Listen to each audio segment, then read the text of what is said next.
the only 6 exercises you need for complete chest development. The chest is probably the muscle that men most want to hypertrophy, and it's not difficult to understand why.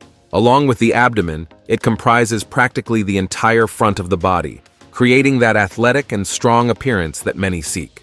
Beyond the undeniable aesthetic appeal, let's agree that chest training is one of the most satisfying to perform. Unfortunately, many don't achieve good results with this muscle for one main reason: the lack of understanding about the basic anatomy of the chest. Many practitioners end up repeating the same exercises, excessively working a specific portion while leaving other areas with development gaps. The result? An unbalanced chest that doesn't reach its full aesthetic and functional potential. That's why today you'll see the only 6 exercises you really need for complete development of this muscle. And don't worry, you don't need to do them all on the same day. The important thing is that they all be performed at least once a week, distributed in an intelligent routine. Before we talk about the exercises, let's clarify the fundamentals. The chest is divided into 3 main regions: upper chest, mid-chest, and lower chest. For harmonious and complete development, we need to ensure that all 3 portions are equally stimulated through specific exercises. That's why we'll work with 2 exercises for each part. Let's start with the exercises for the upper chest. Exercise 1, Incline Bench Press. The incline bench press is, without doubt, the most efficient exercise for developing the upper portion of the chest.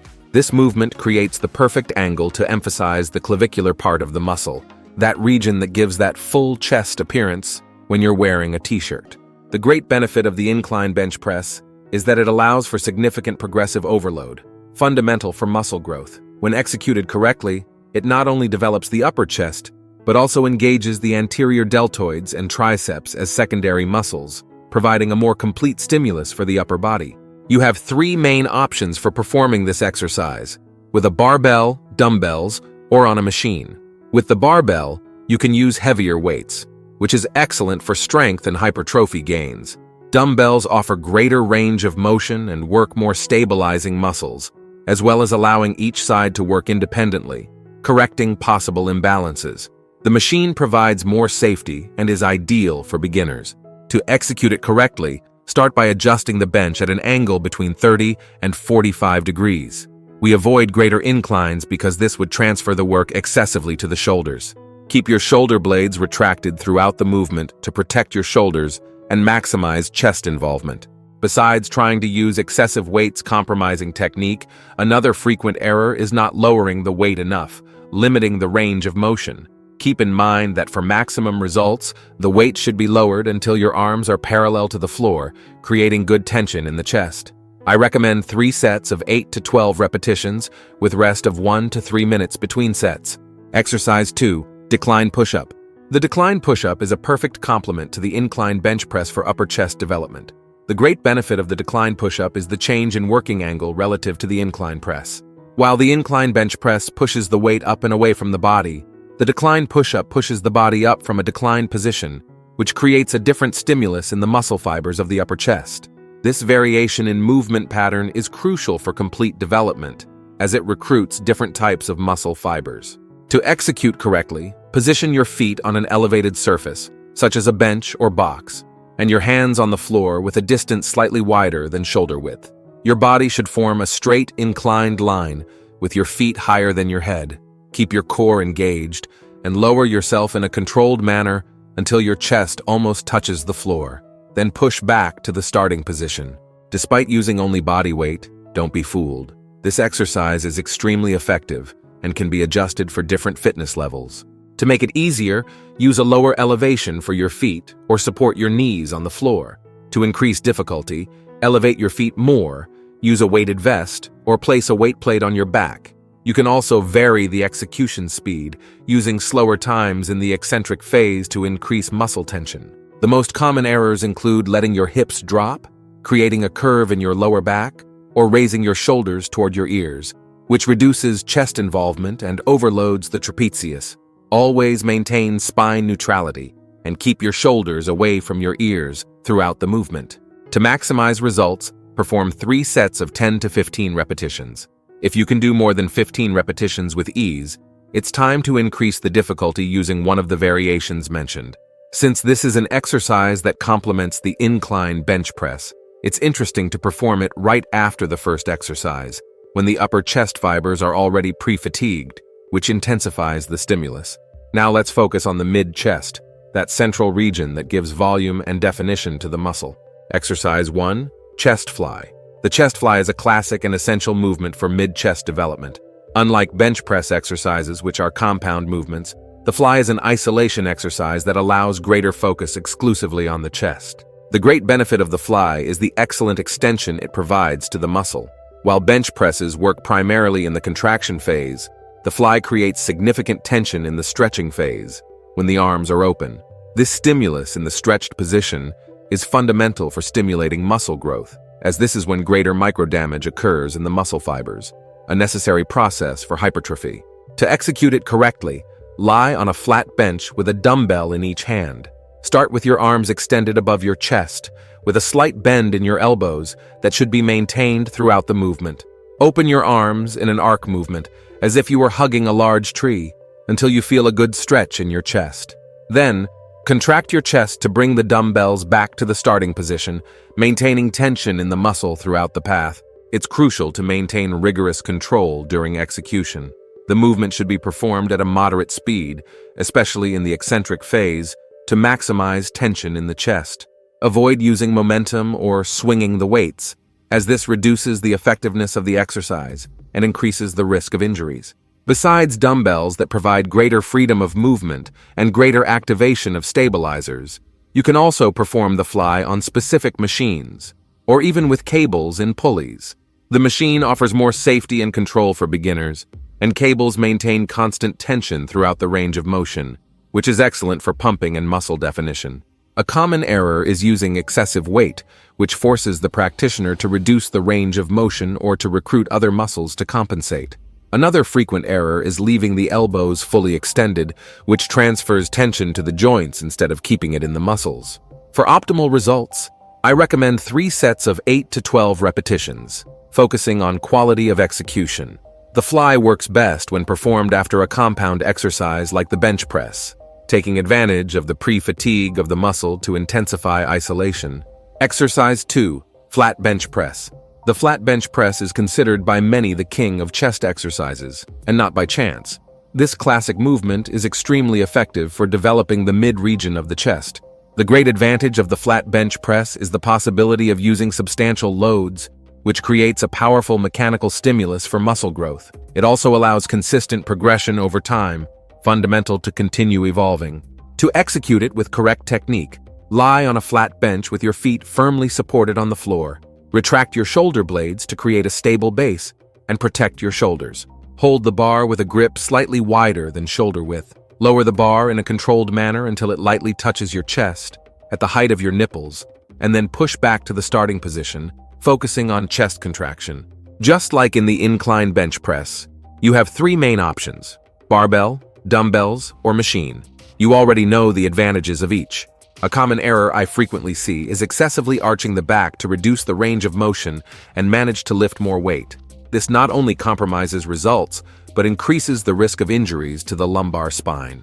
Another error is not lowering the weight completely or bouncing the bar off the chest. Both reduce the effectiveness of the exercise. The correct technique involves a light touch on the chest and a controlled movement throughout the range. Hand position is also crucial. A grip that's too narrow transfers the work to the triceps, while an excessively wide grip increases tension on the shoulders and can lead to injuries. Find the middle ground that allows you to feel the work primarily in the chest. To maximize gains, I recommend 3 sets of 6 to 10 repetitions for strength development, or 3 sets of 8 to 12 repetitions for hypertrophy. Rest between sets should be 1.5 to 3 minutes to allow adequate recovery. Now let's move on to the lower chest. But first, don't forget to subscribe to the channel. Having constant access to correct and science-based information is what will make you progress in the long term in the world of bodybuilding. Exercise 1. High Pulley Cable Crossover. The high pulley cable crossover is an exceptional exercise for developing the lower chest, that region that gives the perfect finish to the muscle, creating the harmonious transition between the chest and the abdomen. This movement uses cables and pulleys, which provides constant tension throughout the range of motion, a benefit that free weights cannot offer in the same way. The great advantage of the crossover is the unique working angle. While most chest exercises involve pushing weight away from the body, the crossover creates a horizontal adduction movement with a downward trajectory, perfectly isolating the lower portion of the chest. This specific stimulus is essential for a complete three-dimensional development of the muscle. To execute it correctly, position yourself between two high pulleys, with one foot in front of the other for better balance. Hold a handle in each hand with your elbows slightly flexed. From this position, pull the handles down and forward in an arched movement, as if you were hugging a large ball. The final point of the movement should be with your hands meeting in front of your body, at waist height or slightly below, with a maximum contraction of the lower chest. Control is absolutely crucial in this exercise. Avoid using momentum or the force of your shoulders and arms to move the weight. The movement should be initiated and driven by the chest, with the arms functioning only as levers. The eccentric phase should be equally controlled, allowing a gradual stretching of the muscle. A common error is leaning excessively forward during the movement, which transfers the work to the anterior deltoids. Another frequent error is not completing the full range of motion, both in the contraction phase and the stretching phase. To maximize benefits, make sure to allow a good stretch in the starting position and a complete contraction when the hands meet. For optimal results, I recommend 3 to 4 sets of 12 to 15 repetitions. The crossover works best with slightly higher repetitions. Exercise 2. Dumbbell Pullover. The pullover is a unique and extremely effective exercise that completes our arsenal for lower chest development. Unlike most chest exercises, which involve pushing movements, the pullover uses a pulling movement that creates an exceptional stretch in the rib cage and chest complex. The great benefit of the pullover is in the extraordinary range of motion it provides. This exercise not only works the lower chest intensely, but also engages the serratus anterior, the muscle that gives that serrated appearance on the side of the thorax, and the back muscles, especially the latissimus dorsi. This characteristic makes the pullover a perfect bridge between chest and back workouts. To execute it correctly, lie perpendicularly on a flat bench, with only the upper part of your back supported and your hips below the level of the bench. Hold a dumbbell with both hands on the upper part of the disc, forming a diamond with your hands. Start with your arms extended above your chest, with a slight bend in your elbows that should be maintained throughout the movement. From this position, lower the weight in an arc behind your head until you feel a strong stretch in your chest and rib cage. It's important to lower only as far as is comfortable. Don't force beyond your flexibility limit. Then, use the strength of your chest to pull the weight back to the starting position, keeping your elbows slightly bent throughout the path. A frequent error is allowing the elbows to open during the exercise, which diminishes the work of the chest and increases the load on the shoulders.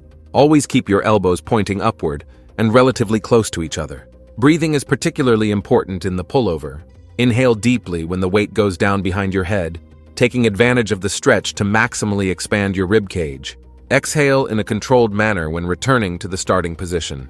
This breathing synchronization enhances the benefits of the exercise for thoracic expansion. For optimal results, I recommend 3 sets of 10 to 12 repetitions, focusing on maximum amplitude and the sensation of stretching followed by contraction. The pullover works best when performed at the end of a chest workout, when the muscles are already pre-fatigued and more receptive to this unique stimulus. Now that we know the 6 essential exercises for complete chest development, let's organize an intelligent routine to implement them. Remember, you don't need and shouldn't do all these exercises on the same day. Proper distribution is fundamental to allow appropriate recovery and maximize results. An efficient approach is to divide chest training into 2 weekly sessions, working different portions each day, with at least 72 hours of interval between them. This provides enough time for recovery and supercompensation, the process by which the muscle adapts and grows after the stimulus of training. Here's a suggestion for organization. Day 1, for example. Wednesday, upper chest, mid-chest, and triceps. Incline bench press, 3 sets of 8 to 12 repetitions. Decline push-up, 3 sets of 10 to 15 repetitions. Chest fly, 3 sets of 10 to 15 repetitions. Flat bench press, 3 to 4 sets of 8 to 12 repetitions. Exercises for triceps, 2 exercises, 4 sets each. Day 2, for example, Saturday, lower chest and complements, high pulley cable crossover, 3 sets of 12 to 15 repetitions. Pullover, 3 sets of 10 to 12 repetitions. Complementary exercises of your choice that can include more exercises for triceps or exercises for other muscle groups. This structure allows intense and focused work on each portion of the chest without overloading the muscle in a single session. The combination with triceps is ideal, as this muscle is already activated as secondary in most chest exercises. As for progression, it's fundamental to gradually increase the load or difficulty of the exercises over time. This principle, known as progressive overload, is the main driver of muscle growth. Every 2 or 3 weeks, try to increase the weight or number of repetitions, always maintaining correct technique. Another important aspect is periodic variation. Even within this selection of 6 essential exercises, you can make small changes regularly. Change the order of exercises, adjust the number of sets and repetitions, vary the time under tension, or alternate between barbells, dumbbells, and machines. These changes keep the stimulus fresh for the muscle and prevent plateaus.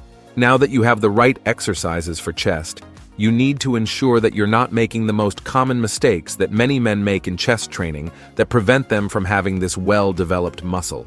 If you want to know what they are, we've left a video appearing right now on the screen showing and explaining each one of them. Thank you for watching up to here, and may God bless you, my friend.